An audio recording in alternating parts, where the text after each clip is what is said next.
प्रस्तुत है कार्यक्रम post box number 111। Post box number 111। श्रोताओं नमस्कार। पोस्ट बॉक्स नंबर 111 में आप सबका बहुत बहुत स्वागत है और आप सबको बहुत सारी बधाई मेरी यानी जैनेंद्र की तरफ से। दरअसल 21 अक्टूबर की तारीख अपने आप में इतनी महत्वपूर्ण हो गई है हम सबके लिए, जिस दिन भारत ने कोविड-19 के विरुद्ध चल रहे इतने बड़े अभियान में यानी टीकाकरण में 100 करोड़ का आंकड़ा पूरा किया, और वो भी मात्र 9 महीने में। आप अंदाजा लगा सकते हैं कि 130-35 करोड़ व्यक्ति जनसंख्या जिस देश की हो और उस देश में 100 करोड़ के आंकड़े को पार करना अपने आप में कितनी बड़ी उपलब्धि हो सकती है। आप तो जानते हैं 16 जनवरी को वैक्सीनेशन ड्राइव की शुरुआत हुई थी।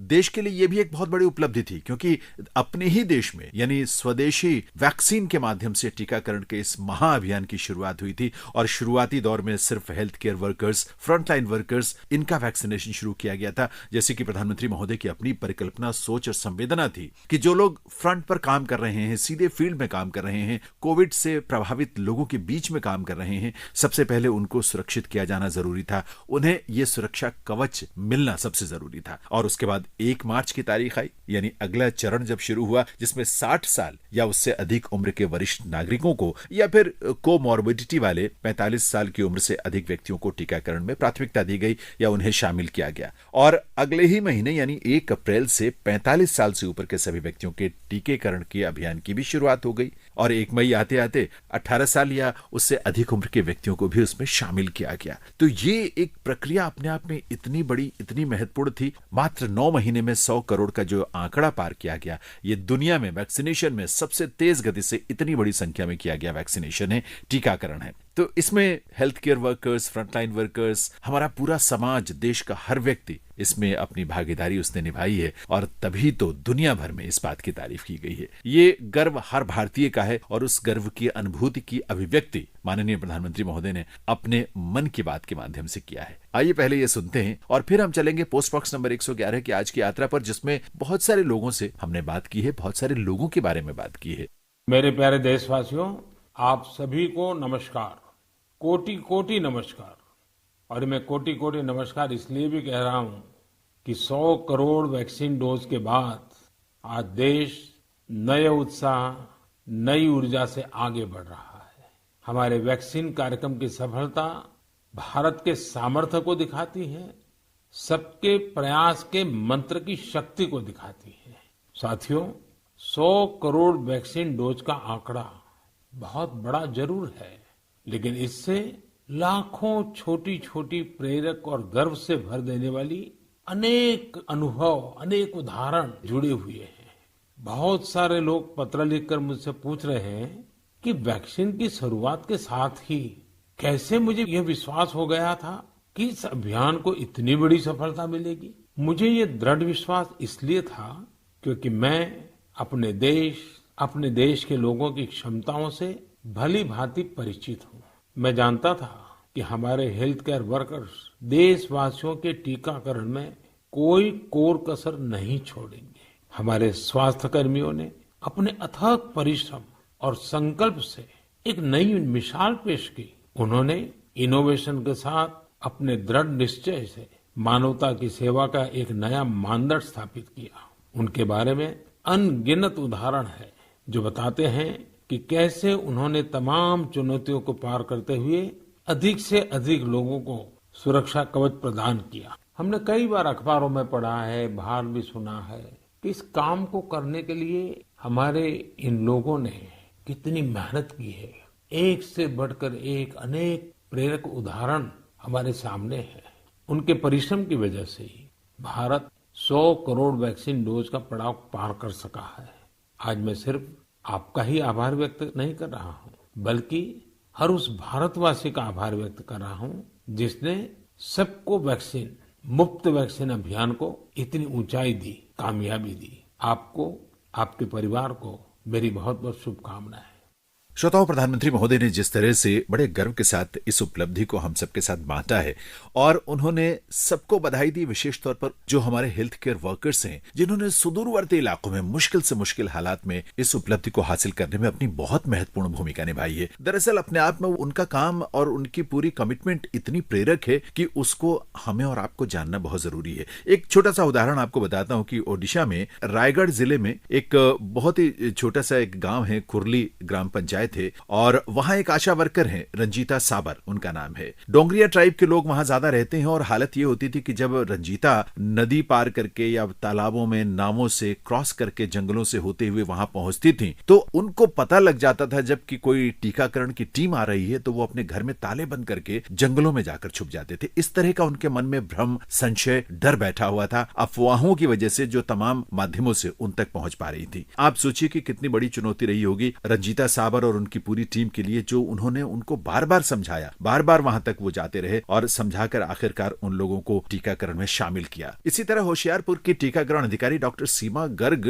खुद अपने ही डिपार्टमेंट के लोगों को पहले उन्होंने कन्विंस करने की कोशिश की कि टीकाकरण कितना जरूरी है, क्योंकि लोग खुद ही जो सरकारी महकमे में काम कर रहे थे और जो टीकाकरण के लिए जिम्मेदार थे वो खुद ही संशय में जी रहे थे, अफवाहों का शिकार हो रहे थे। और डॉक्टर गर्ग ने उन लोगों को मोटिवेट किया कि ये आप किसी और के लिए नहीं, सिर्फ अपने लिए कर रहे हैं, अपने परिवार के लिए कर रहे हैं। और ऐसे में जो टीम ने उनके कमिटमेंट के साथ काम किया, होशियारपुर जिला जो है वो पंजाब में पहले नंबर पर आया। इस तरह के कई उदाहरण हैं। अब एक उदाहरण देखिए अजमेर का है। अजमेर में एक छोटा सा गांव है नांगेलाव, सपेरों की बस्ती है, वहां कालबेलियों का डेरा इसीलिए उसको कहा जाता है। तो 25 वर्षीय नरेंद्र कुमावत जब उस गांव में पहुंचते थे तो समझाने की कोशिश करते थे लोगों को, और वहां हालत ये होती थी कि एक महिला थी, उनका नाम लेना तो ठीक नहीं है क्योंकि बाद में सभी ने टीका लगवाया और सभी उसमें शामिल हुए, लेकिन ये उनकी भी गलती नहीं है। जो तमाम माध्यमों से अफवाहें फैलाई जा रही थी, डर पैदा किया जा रहा था, उसकी वजह से वो लोग ऐसा सोच रहे थे। तो वो महिला अंदर से सांपों का पिटारा लेकर बाहर आ जाती थी और उनको धमकाती थी, जो टीम के लोग थे और नरेंद्र थे, कि अगर आप लोग यहां से नहीं गए तो वो सांप छोड़ देंगी।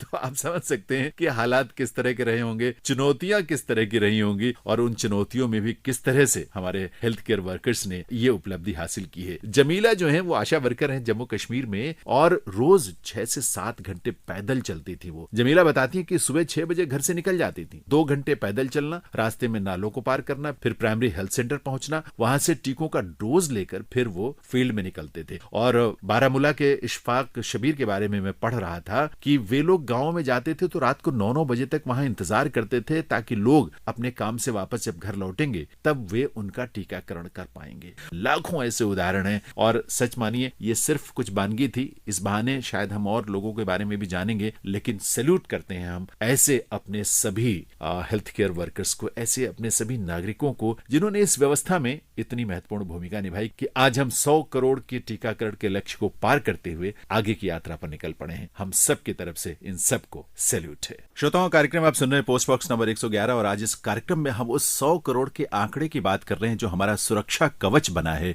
देश के लिए, देश के लोगों के लिए, और जिस पर पूरी दुनिया में चर्चा है। ये सारी प्रक्रिया बहुत बड़ी एक चुनौती के रूप में थी, लेकिन उसको हासिल किया गया। एक बहुत महत्वपूर्ण भूमिका डॉक्टर RS शर्मा साहब की, जो कि मुख्य कार्यकारी अधिकारी यानी CEO है नेशनल हेल्थ अथॉरिटी के, और उनके विभाग का या उनकी पूरी टीम का, जो टेक्निकल टीम खासतौर पर थी, बहुत इंपॉर्टेंट रोल उसका प्ले किया है इस पूरी महत्वपूर्ण अचीवमेंट में। डॉक्टर RS शर्मा साहब हमारे साथ हैं। सबसे पहले तो सर बहुत बहुत स्वागत है, बहुत बहुत बधाई आपको इस उपलब्धि के लिए। बहुत धन्यवाद आपका, और जो भी छोटा मोटा रोल हम सब लोगों ने किया है उसके लिए हम लोग भी काफी अच्छा फील कर रहे हैं, अच्छा लग रहा है जी। 100 करोड़ का आंकड़ा सचमुच में एक नया कीर्तिमान है, और हमको लगता है कि हमारे जीवन में तो एक ही बार ये कीर्तिमान स्थापित होगा। जी बिल्कुल। तो ये बहुत बड़ी उपलब्धि है देश के लिए। ये वर्तमान समय में इतना बड़ा एक करिश्मा और कारनामा हासिल किया इस देश ने डॉक्टर साहब, कि सचमुच शब्द नहीं मिलते इस खुशी को अभिव्यक्त करने के लिए। लेकिन मुझे याद आ रहा है कि लगभग 16 जनवरी को वैक्सीनेशन प्रोसेस की शुरुआत हुई थी, और फरवरी में ही शायद आपने जो नेशनल हेल्थ अथॉरिटी है उसके CEO का कार्यभार ग्रहण किया था। हाँ बिल्कुल, और उस समय जो है ना, जब शुरुआत हुई थी उस वक्त से जनवरी के प्रथम सप्ताह से मुझको लगा दिया गया था कोविन प्लेटफॉर्म को मैनेजमेंट करने के लिए। जी।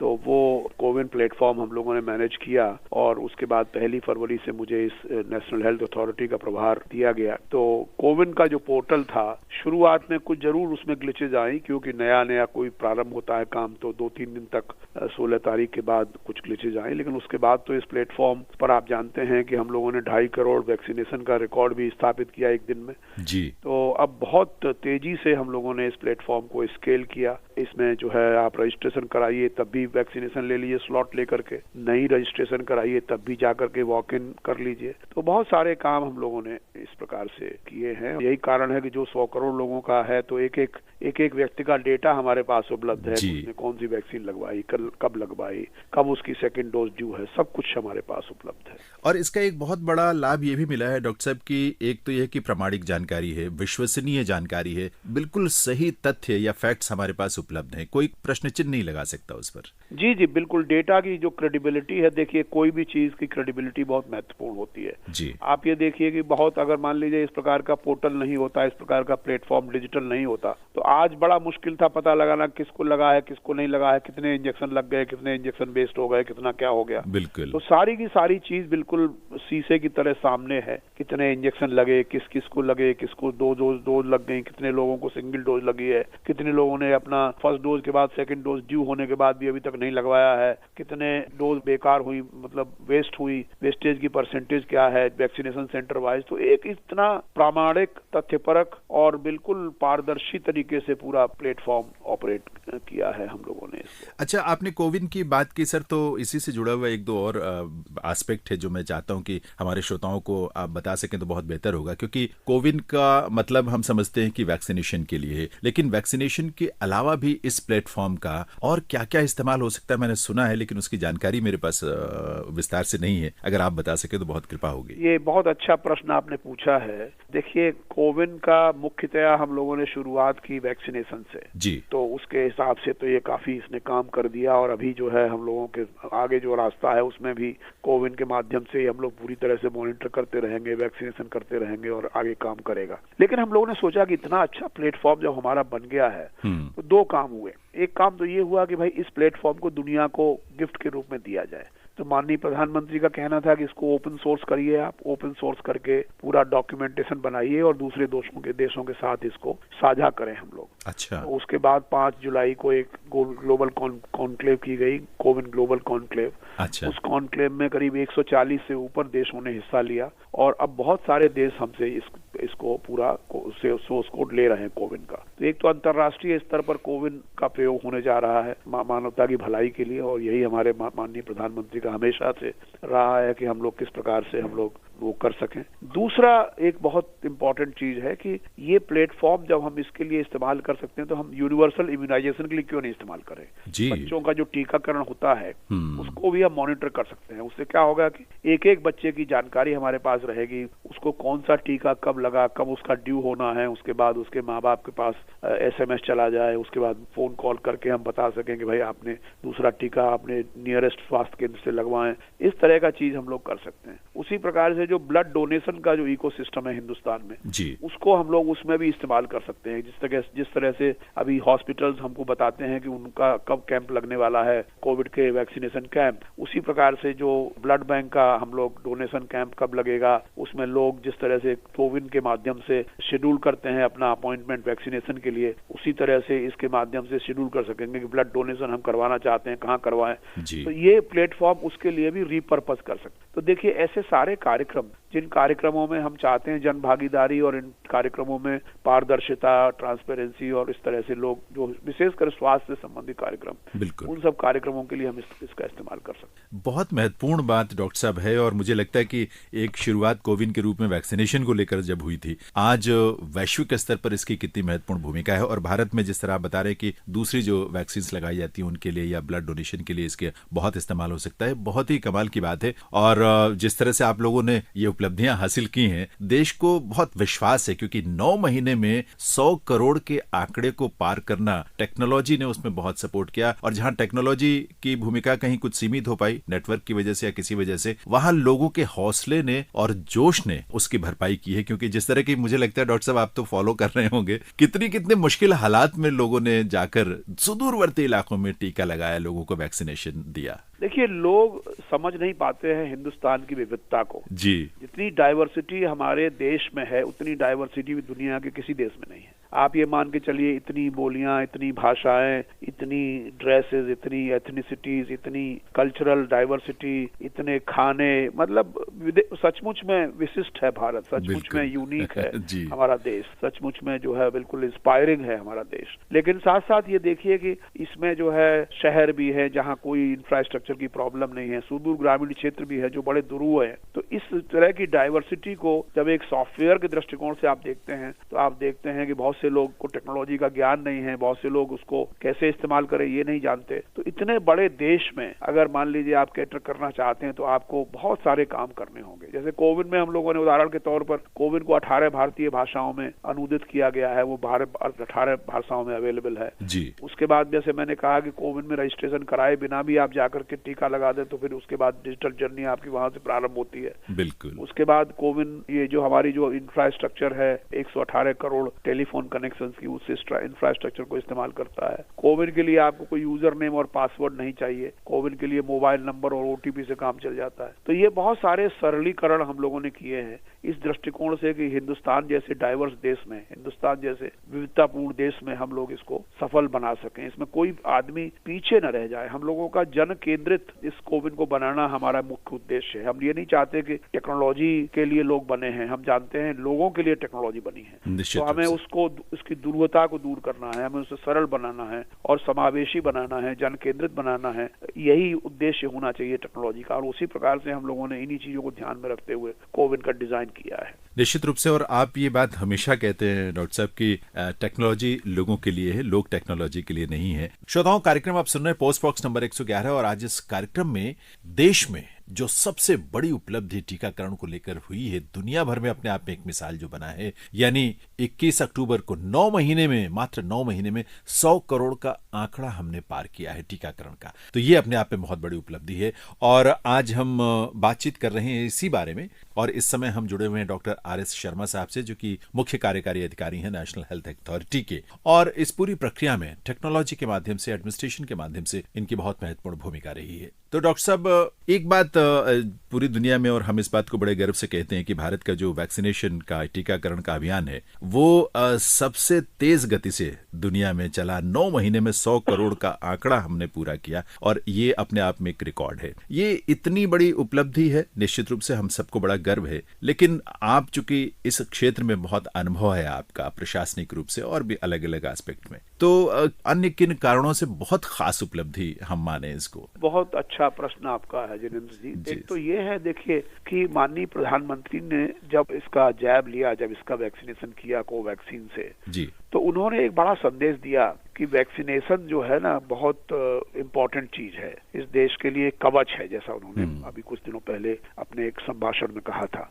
तो एक तो ये हुआ कि जो महत्वपूर्ण लोग हैं उन्होंने खुद टीका दे करके लोगों को विश्वास दिलाया कि ये टीका अच्छी चीज है, टीका लगाने से ही आपकी सुरक्षा हो सकेगी, सुरक्षा हो सकेगी। तो ये एक बहुत बड़ा मैसेज ये है। दूसरी बात, हम लोगों के जो क्षेत्रीय लोग हैं, हमारे जो डॉक्टर्स हैं, नर्सेज हैं, वैक्सीनेटर्स हैं, प्रशासक हैं, स्थानीय स्तर पर, राज्य स्तर पर, केंद्र स्तर पर, उन्होंने बहुत मेहनत की, बहुत लोगों को कन्विंस किया और लोगों को मोबिलाइज किया। देखिए, इस देश में मोबिलाइज करना बहुत आवश्यक है। मोबिलाइजेशन के बिना ये हो सकता है कुछ लोग टेक्नोलॉजी जानते हैं, कुछ लोग पूरी तरह से अखबार पढ़ते हैं, उन सबको ज्यादा जानकारी है, लेकिन क्षेत्र के लेवल पे आपको अलग अलग तरीके से लोगों से मोबिलाइज करना पड़ता है। तो वो मोबिलाइजेशन का काम बड़े तेजी से किया गया। साथ ही साथ देखिए, लोग ये भूल जाते हैं कि इतने बड़े स्तर पर काम करने के लिए आपको लॉजिस्टिक्स कितनी महत्वपूर्ण है। उस टीके को एक टेम्परेचर पर रखना है, उस टीके को जगह जगह सुदूर क्षेत्रों में पहुंचाना है। तो ये छोटी मोटी बात नहीं है।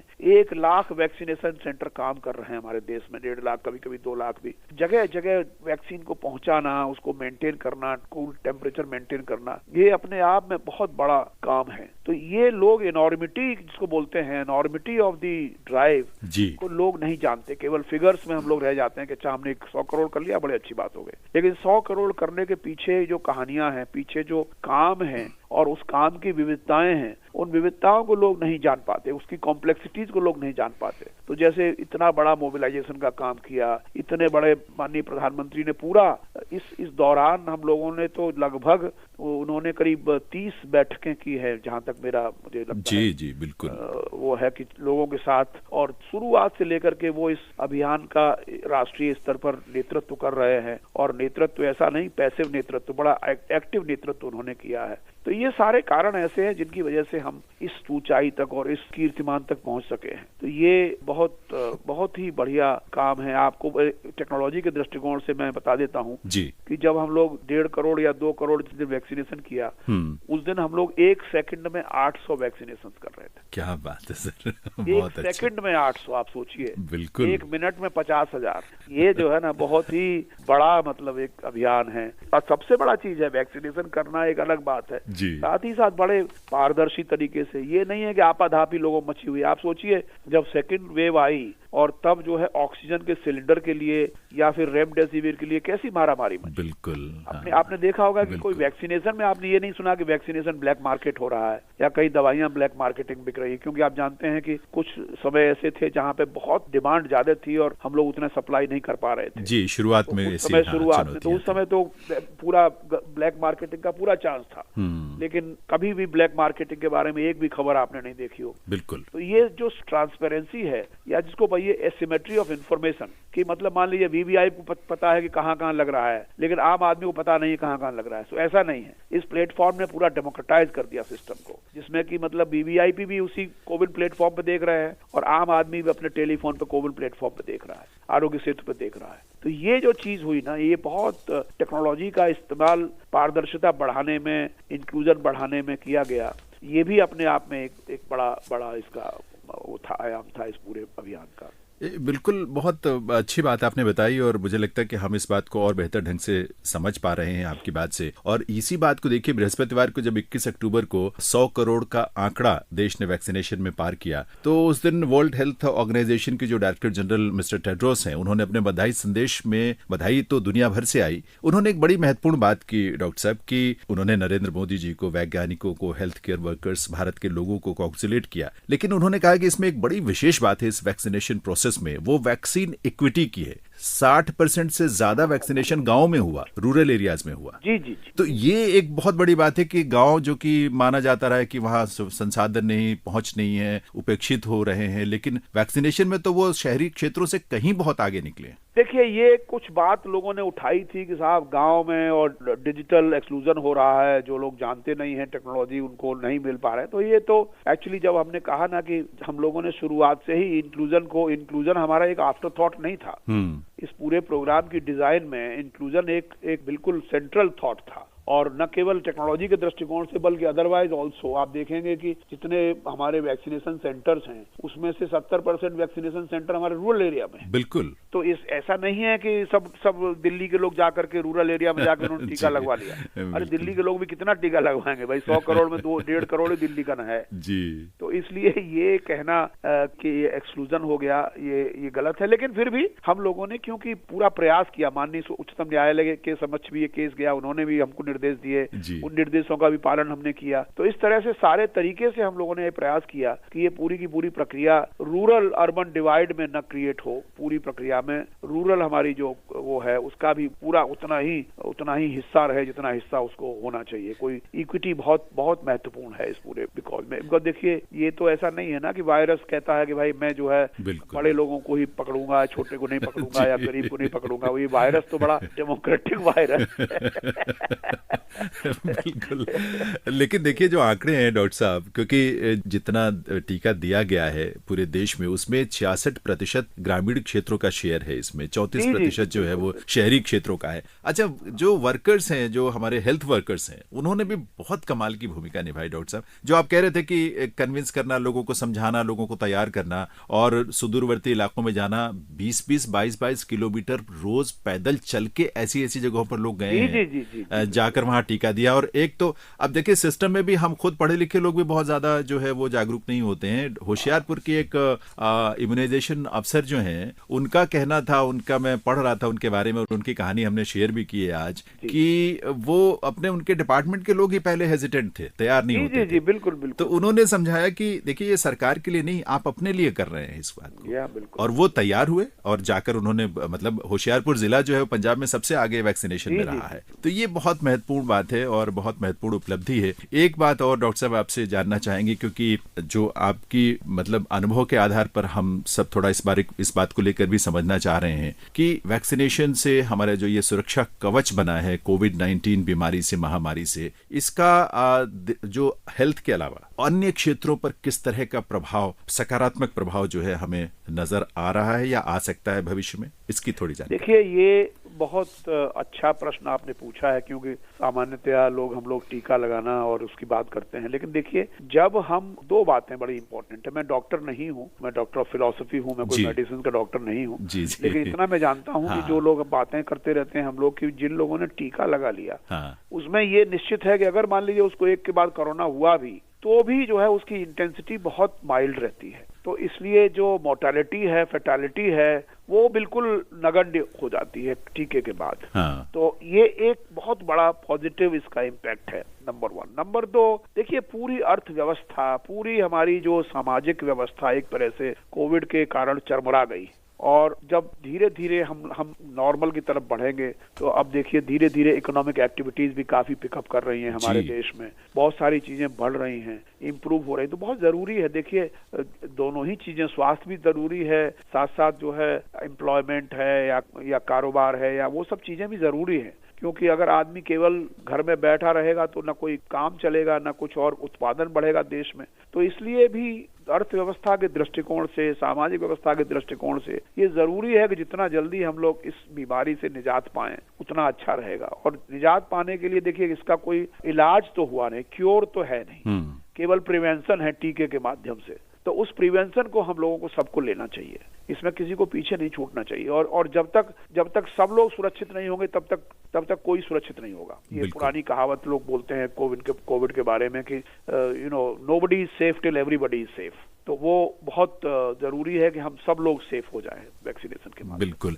और देखिए दुनिया भर में इस बात की चर्चा भी है, इस बात की तारीफ भी होती है और बड़ी आशा भरी नजर से दुनिया भर के जो संगठन है, आर्थिक क्षेत्र के या विशेषज्ञ हैं, भारत की तरफ बड़ी उम्मीद भरी नजर से देख रहे हैं, क्योंकि ये दावे उनकी तरफ से किए जा रहे हैं या उनकी तरफ से ये बात तथ्य रखे जा रहे हैं कि इस महामारी के दौर से निकलते हुए जिस तेज गति से डबल डिजिट में भारत की जो ग्रोथ रेट है वो सबके लिए बड़ी एक उम्मीद बंधाती है और ये भविष्य को लेकर भी हमें बहुत आशान्वित करती है। तो इस रूप में ये जो प्रधानमंत्री जी कहते हैं कि भाई अपने स्वास्थ्य के साथ साथ अपनी जीविका, आजीविका, इन सबको ध्यान में रख के संतुलित तरह से आगे हम बढ़ें। आप चलते चलते एक बात सर जरूर बताएं, क्योंकि अब लक्ष्य तो अभी भी वो लक्ष्य जो 100% टीकाकरण का है वो हासिल होना है।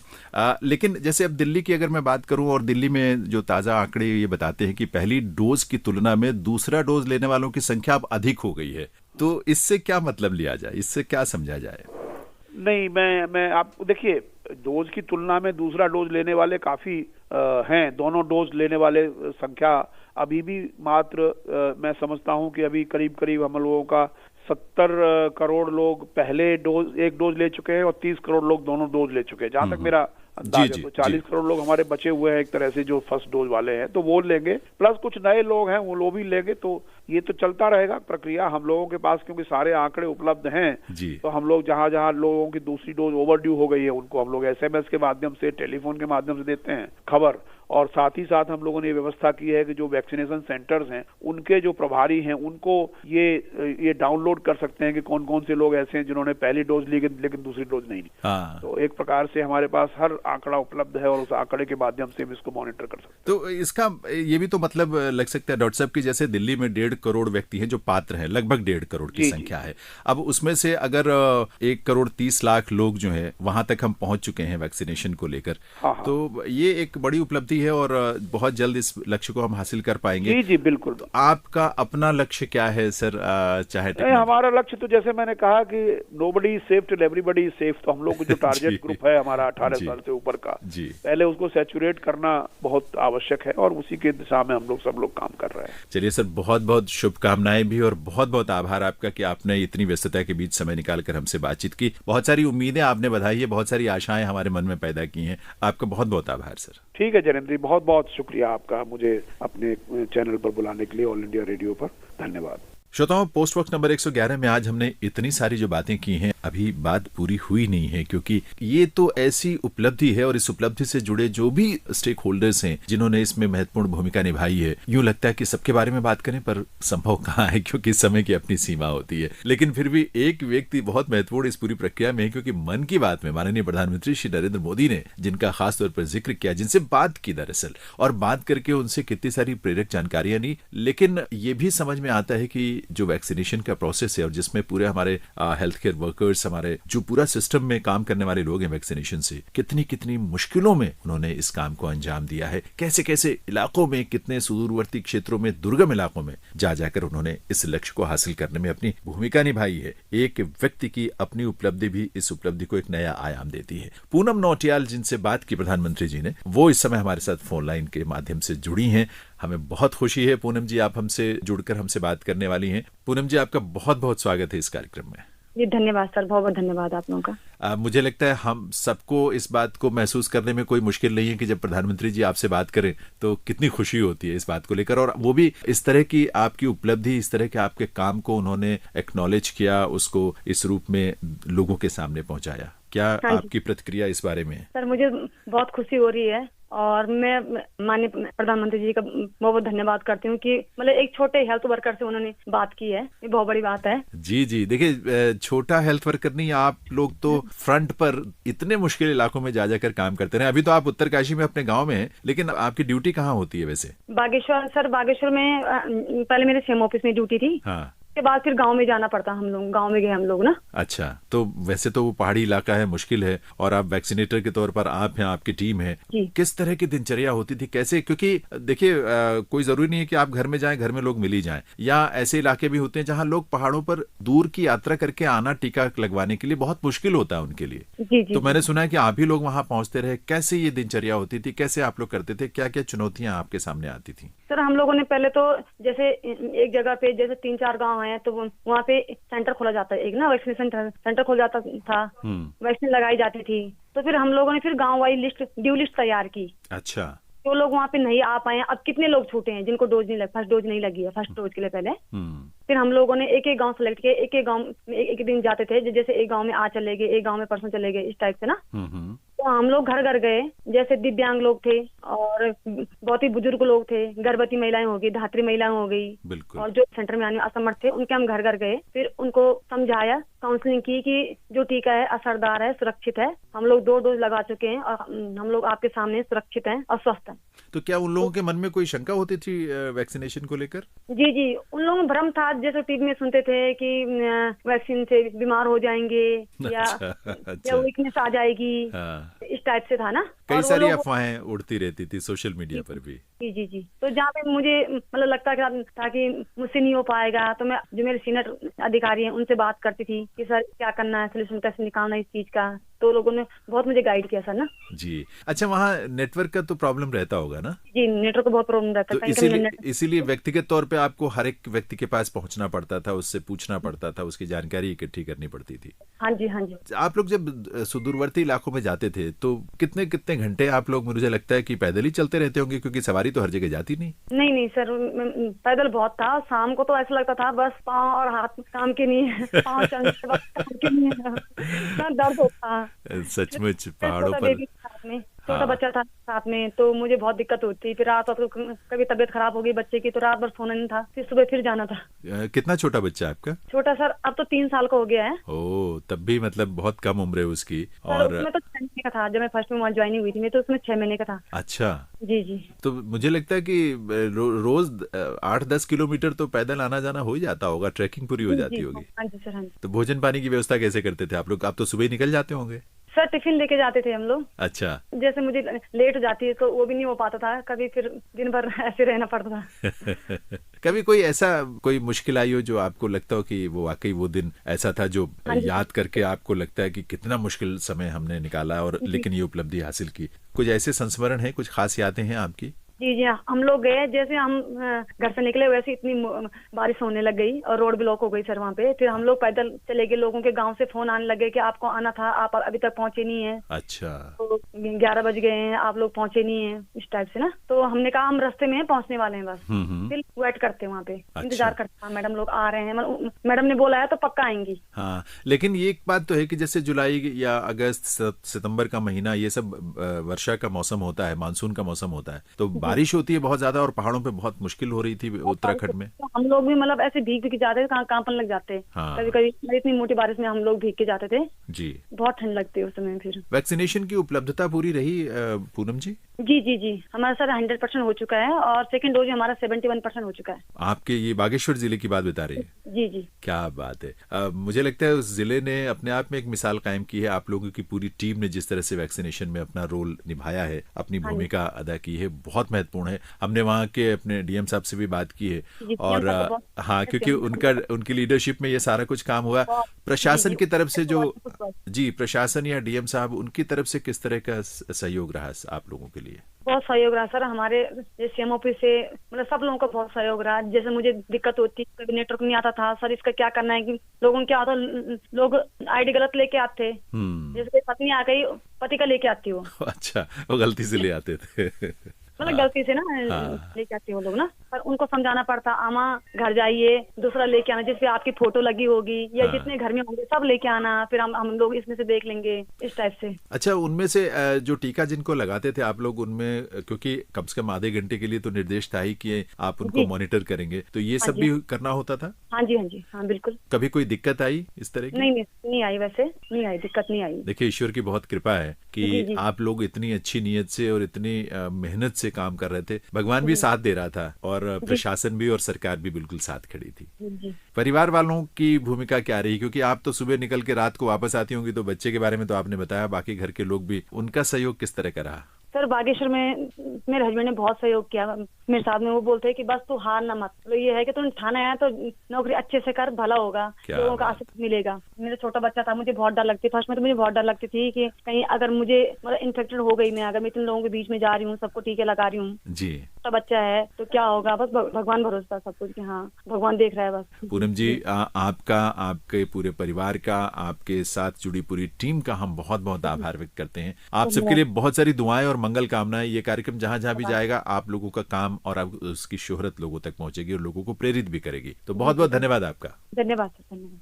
श्रोताओं, बात कर रहे थे हम पूनम नौटियाल से बागेश्वर में, जिन्होंने अपनी पूरी टीम के साथ मिलकर इतना बेहतरीन टीकाकरण के अभियान में अपनी भूमिका निभाई है। और बागेश्वर के ही जिलाधिकारी यानी डिस्ट्रिक्ट मजिस्ट्रेट विनीत कुमार जी से भी हम बात करने जा रहे हैं, क्योंकि एक व्यक्ति या दो व्यक्ति या चार व्यक्ति उस लक्ष्य को हासिल नहीं कर सकते जो इतना बड़ा हो। एक पूरी टीम होती है, उस टीम को लीड करने के लिए एक बहुत ही कुशल नेतृत्व की आवश्यकता होती है। और बागेश्वर जिले में उस टीम को लीड करने वाले वहां के डिस्ट्रिक्ट मजिस्ट्रेट विनीत कुमार हैं। तो आइए स्वागत करते हैं पहले विनीत कुमार जी का। सबसे पहले मैं आपको धन्यवाद देना चाहता हूं कि आपने मुझे यहाँ पे मौका दिया। साथ साथ मैं सभी हमारे ऑल इंडिया रेडियो के सभी लिसनर्स को भी मेरी तरफ से नमस्कार। विनीत जी, बागेश्वर जैसे पहाड़ी क्षेत्र में और दुर्गम इलाके, क्योंकि बहुत सारा एरिया ऐसा है जो बहुत दुर्गम भी है, और सुदूरवर्ती इलाकों में छोटे छोटे गाँव में या छोटे छोटे समूहों में लोग रहते हैं, परिवारों के समूह हैं। अब ऐसे में अंतिम छोर पर बैठे व्यक्ति तक आपकी पहुंच हो, यानी आपकी जो वैक्सीनेशन की टीम है वहां तक पहुंचे, ये सचमुच एक बहुत बड़ी चुनौती थी। हम सबसे पहले तो सल्यूट करते हैं आपको और आपकी पूरी टीम को, जिन्होंने ये उपलब्धि हासिल की है और देश भर में एक सम्मानित स्थान प्राप्त किया है इस आपके जिले ने। तो क्या कहना चाहेंगे इसके बारे में? जैसा आप सब जानते हैं कि बागेश्वर एक रिमोटेस्ट डिस्ट्रिक्ट है उत्तराखंड का। यहाँ पे जो टेरेन है वो भी काफी चैलेंजिंग है, यहाँ पे नेटवर्क के इश्यूज वगैरह भी होते हैं, लेकिन हमारी जो टीम थी यहाँ पे वो काफी डेडिकेटेड थी। जो भी हमारे हेल्थ लाइन वर्कर्स हुए या फ्रंट लाइन वर्कर्स हुए, उन्होंने बहुत मेहनत करी, जिस वजह से ही हम जो है पूरे उत्तराखंड में भी हम लोग फर्स्ट 100% वैक्सीनेशन में फर्स्ट डोज, और पूरे इंडिया में भी हम लोग सेकंड नंबर में थे जी। मेजर चैलेंज हमारा ये ज्योग्राफिकल जो टेरेन है उसी का ही था। जैसे हमारे कुछ विलेजेस हैं, जैसे बोरबडला जो विलेज है उसमें 22 किलोमीटर पैदल चल के ही वहाँ पे पहुंचा जा सकता है। पैदल चल के और खड़ी चढ़ाई चढ़ना तो काफी समय लग जाता है उसमें। तो साथ साथ में जो नेटवर्क के भी इश्यूज हमारे यहाँ पे रहते हैं, तो वो चैलेंजेस थे हमारे यहाँ पे। लेकिन हमने वही आईसी कैंपेन हमने अच्छा किया यहाँ पे। डिफरेंट इनोवेशंस भी हमने किए, कभी रैलीज करी, कभी साइकिलिंग करी, कभी नुक्कड़ नाटक किया, कभी ऑडियो वैन्स चलवाए और पैम्फलेट घर घर जाके हमने आईसी कैंपेन किया, जिस वजह से शायद ये हमारे लिए संभव हो पाया 100% वैक्सीनेशन। विनीत जी, भौगोलिक चुनौतियों के अलावा और किस किस तरह की चुनौतियां आप लोगों ने फेस की, उनका सामना किया और उससे पार पाकर आपने ये लक्ष्य हासिल किया? चैलेंजेस आ रहे थे कि जो हमारे लैक्टेटिंग मदर्स हैं या फिर हमारे प्रेग्नेंट वुमन हैं, वो उतना थोड़ा मतलब उनमें भ्रांतियां थी कि वैक्सीनेशन लगाने से कभी कुछ इश्यूज ना हो जाए। तो उनके लिए हमने काउंसलिंग टीम्स लगाई। 45 टीम्स हमने पूरी जनपद में बना रखी, एरियाज में उनको भेज के हमने उनकी काउंसलिंग करी और फिर वो लोग जो है आगे भी आए और उन्होंने वैक्सीनेशन भी करवाया। और साथ साथ में सभी लोग यहाँ पे मुझे लगता है कि सेल्फ मोटिवेटेड थे करने के लिए, कि सबके सामने एक बड़ा चैलेंज था, सभी लोगों ने उसे एज अ चैलेंज लिया। और जब हम चीजों को एज अ चैलेंज लेते हैं तो मोटिवेशन खुद से ना, इंस्पिरेशन खुद से आ जाता है। विनीत जी, जो ये हौसला है, देखिए बिना हौसले के ये चीजें हो नहीं सकती और ऊपर से थोपी जाए तो भी मुझे लगता है कि शायद इस हद तक जाकर कोई व्यक्ति समर्पित भाव से, मेहनत से, जोश से अपना प्रदर्शन दिखा पाए, इसकी संभावना भी कमी होती है। शायद जब अंदर से हम महसूस करते हैं, हौसला अंदर से आता है, ऊर्जा अंदर से पैदा होती है, तो हम इस तरह के लक्ष्य हासिल कर सकते हैं। तो ये कहाँ से, कैसे ये चीजें हासिल होती थी, कैसे मिलती थी, या कैसे मोटिवेशन हम एक दूसरे को दे पाते थे आपके जिले में? ये तो हमारी ड्यूटी है और सब लोग इतना एफर्ट कर रहे हैं। माननीय प्रधानमंत्री जी इतनी मेहनत कर रहे हैं, सेंट्रल गवर्नमेंट इतना एफर्ट कर रही है, स्टेट गवर्नमेंट इतना एफर्ट कर रही है। तो ये तो हम सबका दायित्व था कि हम लोग जो हमारे लास्ट माइल में जो लोग हैं उनसे जुड़े और जो वैक्सीनेशन का जो बड़ा टास्क हमें दिया गया है उसको हम लोग फुलफिल करें। देखिए, आपकी टीम में जाहिर सी बात है कि जिला स्तर पर एक बहुत बड़ी टीम रही होगी और खासतौर पर ऐसी जगह जहां टेक्नोलॉजी का अपना भरपूर इस्तेमाल आप नहीं कर पा रहे थे। ऐसे में डोर टू डोर या पर्सन टू पर्सन, अंतिम छोर पर बैठे व्यक्ति तक, सुदूरवर्ती इलाकों में बैठे व्यक्ति तक वहां तक जाना होता था। लेकिन आपने उपलब्धि हासिल की है वो बहुत बड़ी है, क्योंकि बागेश्वर 100% पहला डोज ले लेने वाला जिला बन चुका है। तो ऐसे में कितनी बड़ी टीम आपकी रही और किस किस तरह से लोगों ने वहां काम किया? बल्कि पूनम नौटियाल की चर्चा प्रधानमंत्री जी ने भी की, और भी बहुत सारे लोग रहे होंगे जिनका शायद आप उल्लेख करना चाहें। देखिए, बहुत बड़ी हमारी टीम, खासकर हमारी जो फील्ड वर्कर्स है, जिसमें आशा, जैनम, इनके द्वारा इसमें बहुत मेहनत करी गई। जी, जो नौटियाल जी हैं, इन्होंने बहुत मेहनत करी है, जिस वजह से हमने इनका नाम भी रिकमेंड किया था। ये काफी खुद से मोटिवेटेड होके और नियर टू होम सेंटर्स में खुद से वहां जाके लोगों को मोटिवेट करके वहां पे नियर टू होम सेंटर्स में उनको लेकर आना, अपने एरिया में 100% इन्होंने वैक्सीनेशन करवाया। तो ये काबिले तारीफ है, जितनी प्रशंसा की जाए वो कम है। और क्योंकि यहाँ पे नेटवर्क के चैलेंजेस थे, तो यहाँ पे पहले से प्री बुकिंग करके जो वैक्सीनेशन हुआ बहुत कम हुआ। तो हमें ज्यादा यहाँ पे near to home vaccination centres हमें बनाने पड़े। जो हमारी टीम को है वो गांव-गांव हमें भेजनी पड़ी, तभी फिर हम लोग ये वैक्सीनेशन कर पाए। खासकर हमारी जो हेल्थ की टीम है, हमारे सीएमओ, एसीएमओ, वो दिन रात मेहनत करते हैं, पूरी स्ट्रेटेजी भी बनाते हैं कि कैसे वैक्सीनेशन किया जाना है। इनफैक्ट अभी फर्स्ट डोज कंप्लीट हुआ, अभी सेकेंड डोज भी हमारे यहाँ पे 72% हो गया है। तो हम लोग कोशिश कर रहे हैं कि अगले 10-15 दिन में या 1 महीने में हम लोग 100% सेकेंड डोज भी हम लोग कंप्लीट कर सकें। तो दोस्तों, ये थे बागेश्वर के जिलाधिकारी विनीत कुमार। ऐसे अनेक उदाहरण होंगे पूरे देश भर में। ये तो एक वानगी से हमने आपके सामने रखी है, लेकिन प्रेरणा तो मिलती है ना, और ये प्रेरणा जाया नहीं होनी चाहिए। ये मेहनत जो है वो बेकार नहीं जानी चाहिए। हम समाज के रूप में अपनी तरफ से कुछ पहल करें, कोशिश करें, और उनकी मुश्किलों को कम कर सकते हैं हम, अगर हम भी थोड़ी जिम्मेदारी अपने कंधों पर उठा लें, हम भी कुछ पहल कर लें, हम भी कुछ इनिशिएट करें चीज़ों को, और सारे माहौल को बेहतर बनाने की कोशिश करें। तो आइए, राष्ट्र के इस निर्माण में हम जहां भी हैं, जिस रूप में भी हैं, अपनी अपनी भूमिका जरूर निभाएं।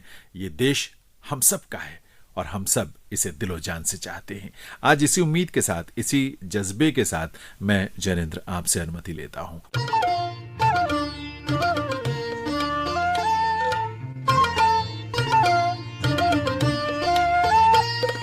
अभी आप सुन रहे थे कार्यक्रम पोस्ट बॉक्स नंबर 111। इस कार्यक्रम के प्रस्तुतकर्ता थे जैनेंद्र सिंह। Post box